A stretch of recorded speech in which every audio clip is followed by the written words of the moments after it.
Hello everyone. तो जब हमने डिसीजन मेकिंग के प्रीवियस ईयर पेपर को देखा तो उसके बाद में स्टूडेंट्स का डाउट कंप्यूटर से रिलेटेड भी था कि क्या कंप्यूटर का पेपर भी ऐसा आता है जिसे हम कॉमन सेंस से सॉल्व कर सकते हैं। क्या यहाँ पर भी हमें कुछ एक्स्ट्रा पढ़ना पड़ेगा या जो हम डेली लाइफ में कंप्यूटर नॉलेज देख रहे हैं उसके बेसिस पे हमारा कंप्यूटर का जो सेक्शुअल कट ऑफ है वो भी क्लियर हो जाएगी। तो स्टूडेंट्स लेट अस चेक कि किस तरीके के क्वेश्चंस हमें यहाँ देखने को मिलते हैं। देखो, अगर आप इस क्वेश्चन को देखो, what does AMD stands for, तो yes let me tell you कि जो फुल फॉर्म्स होते हैं या जो शॉर्टकट्स होते हैं इस तरीके के क्वेश्चंस एग्जाम में बहुत ज्यादा पूछे जाते हैं।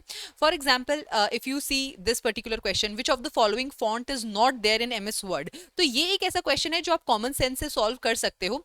But still if you have a look at this particular question, which of the following shortcuts is use to remove the formatting in Word, ठीक है, एमएस वर्ड के अंदर फॉर्मेटिंग आप किस शॉर्टकट से रिमूव कर सकते हो। नाउ फॉर जो हमारे शॉर्टकट्स होते हैं आमतौर पे हमें cut, copy, paste, alt, tab ये सब तरीके के शॉर्टकट्स पता होते हैं, बट फॉर्मेटिंग या इस तरीके के शॉर्टकट्स आपको शायद तब तक पता नहीं होंगे जब तक आप डेली बेसिस पर उन्हें यूज कर रहे हो।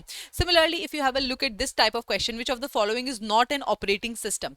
अब अगेन रोजमर्रा की जिंदगी में हम जो कंप्यूटर को यूज करते हैं वहां पर इस तरीके की डिटेल नॉलेज हमें अक्सर नहीं पता होती है, ठीक है। Who develop the C programming language, again ये वो क्वेश्चन है जिसके लिए अगर आपको नॉलेज है तो ही आप इसको टिक कर पाओगे। नेक्स्ट, इफ यू सी कि विच device has the least storage, ठीक है।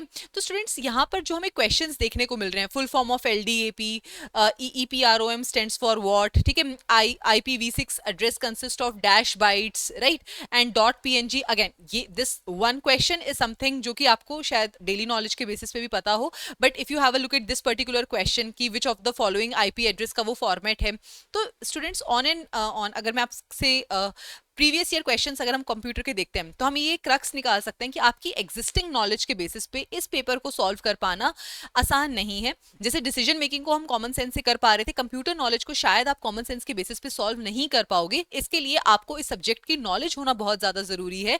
अगेन इस बेसिक नॉलेज के लिए अगर आप सेल्फ स्टडी से प्रिपेयर कर रहे हो तो आप अरिहंत पब्लिकेशंस की कंप्यूटर नॉलेज की बुक आती है या ल्यूसेंट की कंप्यूटर नॉलेज की बुक आती है, उसको रेफर कर सकते हो। But to be on the safer side it is good for you कि आप बेसिक जो हमारे इंपॉर्टेंट टॉपिक्स हैं कंप्यूटर के उनको एटलीस्ट प्रिपेयर करके जाइए ताकि आप सेफर साइड पे रह सकें। इस बारे में आपका क्या सोचना है प्लीज मुझे कमेंट सेक्शन में जरूर बताइए। Thank you so much.